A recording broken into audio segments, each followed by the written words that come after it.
Hi friends, welcome to the October edition of the Tween book teaser. I'm Ashley, and this month we are featuring the book Lucky Broken Girl by Ruth Behar. This book was written about a girl in the 1960s who immigrated to Queens, New York from Cuba with her family. Things there got a little bit different with new leadership coming into their country, and so they fled to America, the land of opportunities, so they thought, and lived in Cuba. And the main character, Ruthie, she has to learn English, of course, because she spoke Spanish, and she has a lot of struggles. But that's not the point of the book. So what happens is Ruthie and her family are in a car accident. Everybody's fine except Ruthie. She breaks her leg, and it's so severe she has to be put in a cast. Not just on one leg, on both legs, and the cast went all the way up to her armpits. So it was a huge cast, and she was only supposed to be in it for a short amount of time, and things just kept getting worse. So I'm going to read you chapter 1 of Lucky Broken Girl. I am not dumb. When we lived in Cuba, I was smart. But when we got to Queens in New York City in the United States of America, I became dumb just because I couldn't speak English. So I got put in the dumb class in 5th grade at PS 117. It's the class for the bobos, the kids who failed at math and reading. Also in it are the kids all the teachers call delinquents. They come to school late and talk back and are always chewing gum. Even though they're considered the bad kids, most of them are nice to me. Here, Ruthie, have some chiclets, they whisper and pass me a handful. We aren't supposed to chew gum in school, so we hold the chiclets in our mouths until we go outside for recess.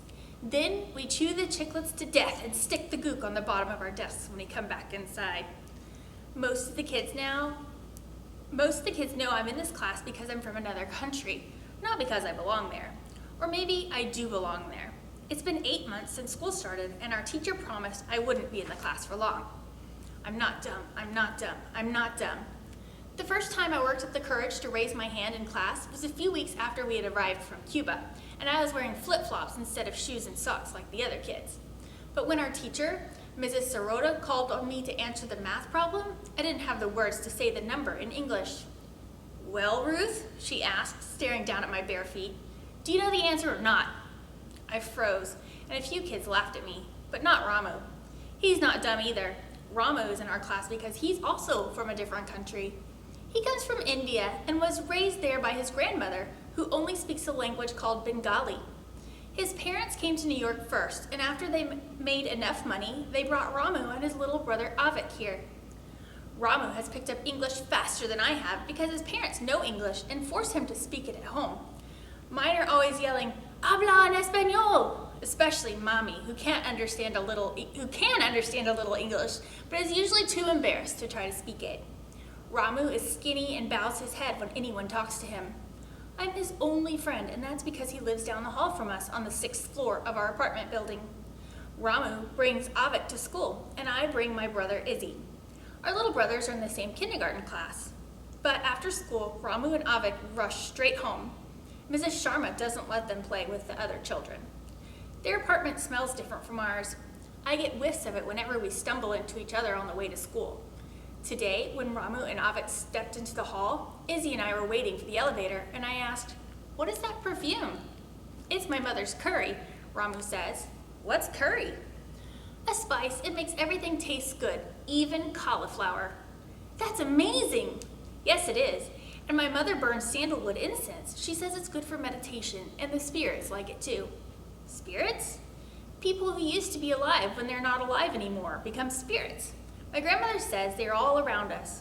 We can't see them, but they watch over us. Of course, spirits don't eat, but they can smell fragrant things like curry and incense.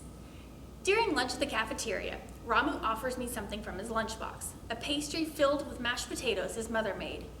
"It's a samosa," Ramu tells me. "Maybe you'll find it too spicy." Some kids at the table pretended to hold their nose. One says, "It smells like sweaty armpits." "No, it doesn't," I shout back.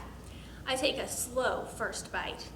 It tastes like a papa rellena, a crispy stuffed potato my nanny Caro made for me as a snack in Cuba. Eating Ramu's samosa makes me feel like Caro and Cuba aren't far away. It's really good. Thanks, Ramu. Ramu gives me a shy smile. Very glad you like it. I beg Mommy to make food for Izzy and I when we get home. The following day, I give Ramu one of the sweet pastries at lunch. The filling is guava fruit. I hope you'll like it, I tell him. Ramu eats it slowly without saying a word. When he's done, he finally says, I like guavas. We have them in India too. And I sigh. And do you have mangoes in India? Oh yes, drippy, sweet mangoes. Just like in Cuba. I don't miss the mangoes, Ramu says. I don't just miss the mangoes, Ramu says. I miss being able to go outside and play with friends.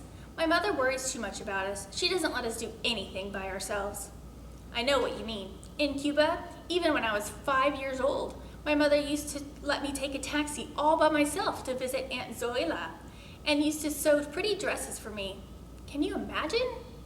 Yes, here everything is different, he says with a faraway look in his eyes. And maybe one day we'll both get to taste mangoes in India and Cuba, I say, trying to cheer him up. Oh, Ruthie, I like that you have such an imagination. Ramu and I sit together every afternoon after lunch period so we can practice our English. Our favorite story is The Princess Who Could Not Cry, about a princess who's placed under an evil spell and forgets how to cry. She laughs at everything, even sad things. When they toss away all the toys she loves from the tallest tower of the castle, she laughs, even though she feels terrible.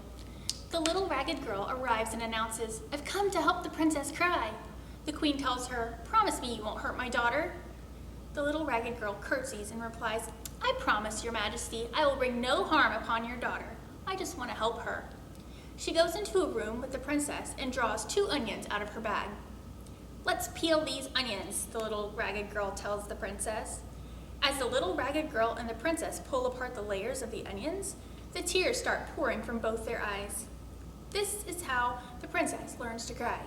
The evil spell is broken, and the little ragged girl and her poor mother are given a nice house next to the castle where they live happily ever after.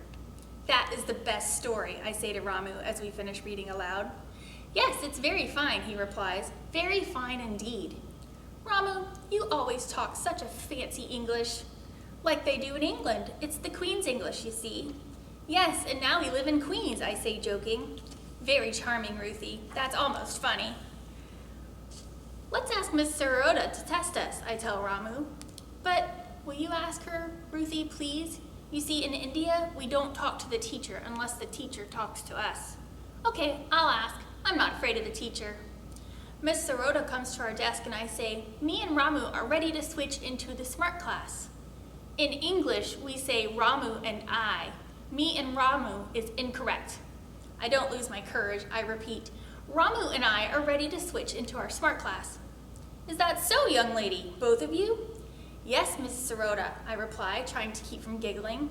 Mrs. Sarota wears her hair in a big bird nest on top of her head, and today it's lopsided.